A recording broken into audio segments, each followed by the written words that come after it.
奶奶去世不到24小时，下一秒直接被孙女塞进冰箱。但只要看视频记得，他就不会伤害你。原来孙女这么做，就是想继续领取奶奶养老金。为了瞒天过海，他们往奶奶身上塞入各种食物，以此来掩盖不为人知的秘密。谁料天有不测风云，察觉异常的社保局突然到访，无奈之下，只能把奶奶从冰箱抬出来，通过吹风机迅速解冻。幸好他不会伤害人。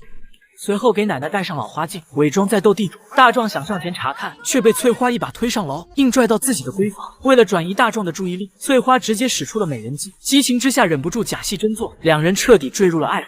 等大壮前腿刚刚离开，他们立马将奶奶打包好，塞入汽车后备箱，准备拉到野外将尸体偷偷处理。谁料汽车通过减速带时，巨大颠簸，尸体逃出了车厢，一路火花带闪电滑下山坡。这一幕正好被青年老头看到，他已经暗恋了奶奶30年。看到奶奶死到不能再死，当场又发了心脏病，趴在奶奶怀里一同前往天国。等苏西回到家时，震惊发现奶奶尸体竟然出现在床上。原来大壮早已知道真相，为了跟翠花在一起，他们神不知鬼不觉处理了尸体，两人也因此过上没羞没臊的生活。